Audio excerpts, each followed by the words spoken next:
Hello, guys and gals, and we're back with a book review this time. We have, this is really an interesting book, and there's a lot of mystery behind this book that I never actually was able to solve. So, anyways, this is the book is The Incredible Atom Spark by Alan Bissett.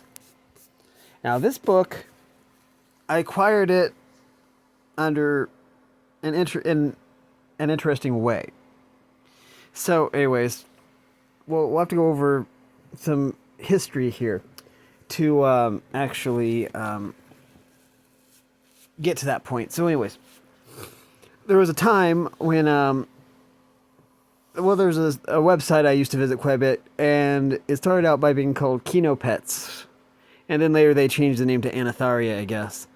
Now, it was run by Pyronius Zirconia and somebody else. I forget who else it was, but there was like 3 or 4 people that ran the site, and I played the site while it was back in beta. The gimmick back then was that all the pets had Kino in the name. Like there was a horse pet called Po Kino, and then there was like a bunch of all the different pets, but Kino was like in all the pet names. I think eventually they like changed all the names later. And there was a time when I actually worked for that website as a moderator. So I got to know the site owners quite a bit. And I was insanely active there too. And that got Pyronius's attention, and so he messaged me once, said, "Hey, are you cheating or something? Because you're getting really strong." And I'm like, "Well, no, I'm just doing everything legit," And that was just kind of a funny way of doing that. But anyways, I used to, chat with them quite a bit, Pyronius anyways, and several of the other owners of the site. Anyways, I say that because I believe that they were British, or they were from, overseas, like Britain. Eventually, Pyronius and Zirconia had a kid, and they named him Squishy or something. And that's when this book appeared. Somebody sent me this book, was completely anonymous, and I figure it had something to do with that website. I'm not sure. But anyways, so yeah. This also, there's parts of the book, and I ended up translating some of the parts of the book needed translating because it was written in wingdings, I think, and it was like a rather simple cipher, and I'd figured it out. I'd actually translated, all the different parts of the book. Basically, this Adam fella is an interesting character. We find out later in the book that he can talk to machines, or he can understand machines, which is interesting. Now, the narrative structure of this book is really, really fascinating too, because it's written. It's basically written in a Scottish accent, which is the best way that I can describe it. So, it has an interesting narrative style. It basically revolves around Adam, and his sister, and different changes and stuff like that. This is a fascinating read. Kind of takes a while for your brain to adjust to the narrative style because it's written completely in a Scottish accent. So, also it's kind of written in a stream of consciousness kind of way. I don't think there's hardly any other books that like do that. But yeah.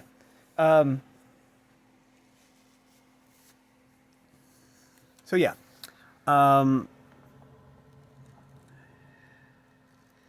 It's how many pages is this? Let me just see here. But this was a book that was originally published in like the UK. It came from overseas. It's 310 pages. Okay. So yeah. But yeah, so about the book. The book is, well, in a word, it's fascinating because we see world through the lens or from the viewpoint of solely from this one character. And I mean, some books, I think Wings of Fire did that, the whole one character perspective thing throughout the whole book, with the exception of the prologue and the epilogue, which would be from the perspective of all the different dragons, but then have the perspective of one dragon for the main story, and then, you know, the epilogue, you know, to wrap things up.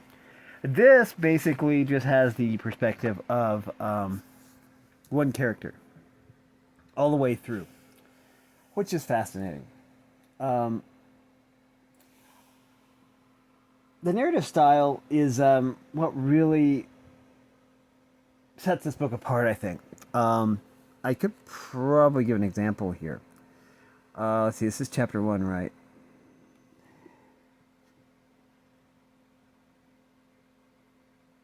Oh, yeah.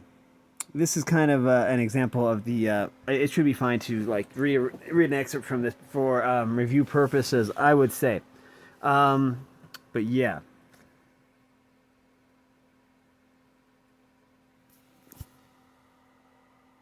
So, let's see what we got here. I feel else I've read this book, but I did refresh my memory before doing this review. It says, Thunderclap theme music, Adam Prince of Eternia. Raises his sword, roars, I have the power, and lo and behold, he's He-Man. Most powerful dude in the known universe, dudes. He grits his teeth, wields his sword, and the evil forces of Skeletor, they get ready to attack. Beastman, Trapjaw, Evil Lyn, Skeletor laughs, throws back his Skeletor shield, lightning strikes. All goes dark. Oh, the forces of good look doomed, dudes. That's me, man. He-Man. Ken. Let's see. Ken, how cause it's the Hoglin and Glen Village Gala Day, man. Yoo-hoo. The Gala Days. The best day of the year, man. Always sunny. Roastin', boilin', boof. Get the t-shirt. Off, dudes. Aye, everyone is dead excited. Big parade. Papa. We all march to the big grass park. But yeah, it takes a while. Sometimes you have to reread some of the different paragraphs because of the Scottish accent, because I find like the Scotsmen are hard to understand as it is. It's like they speak a different language. But anyways, it's an interesting narrative style, and it's cool. I still don't know or who sent me the book all those many years ago.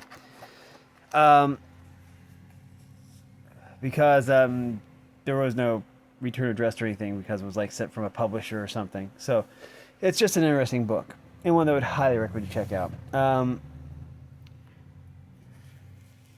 But yeah, the machine speak in the book, anyways, I think is written in wingdings, and using a simple cipher, I think I figured it or translated most of it. But I don't know what happened to the translation I made, so I'd probably have to translate it again. But yeah, an